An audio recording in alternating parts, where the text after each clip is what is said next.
All right, Brandon, into the final. First global final? First global final, yeah. How's it feel?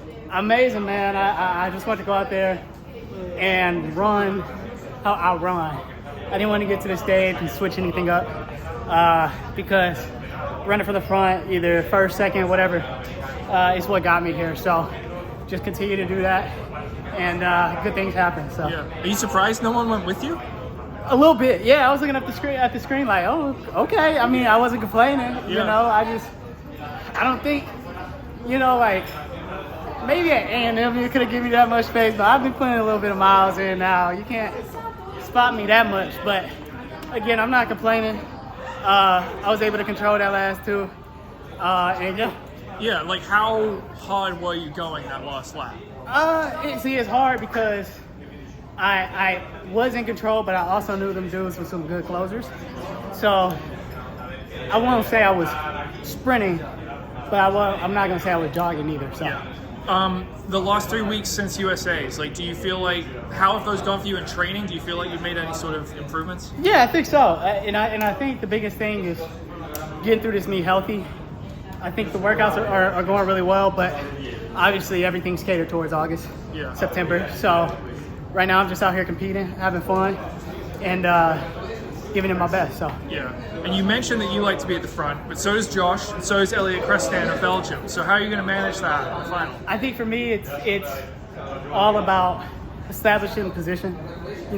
Outdoors is a whole nother type of run. You know what I'm saying? Like you see guys like Marco come from all the way from the back. Indoors is kind of hard to do that.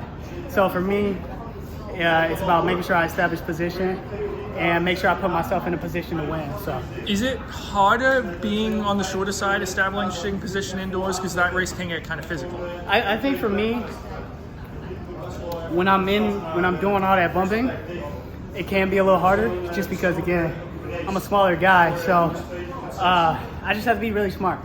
I have to be really smart. At the same time, being more of a compact guy, shorter guy, helps me in those turns. And it helps me squeeze into spaces outdoors as well. So it's pros and cons to everything, but I definitely don't want to get in no boxing match, especially with big old dudes like Elliot and stuff like that. So Yeah. Based on how this season's gone and USA's and how Josh looked today, I would have to think it might take 143 to get the gold. Like, do you think that's something you're capable of running? I think it's possible, man. I think I could have ran 143 at USA's, but whatever it takes, man. As a competitor, I know I'm there. It's just about executing tomorrow. That's the biggest thing. Execute, and competing. And whatever result comes out of that, it's the result that comes. So. And you got 2 Americans in a 6-man final. So has there been any talk about a 1-2 for the US? I mean, that'd be great. I can't say me and Josh have talked about it for real. I think we're both focused on ourselves in a sense, at the end of the day.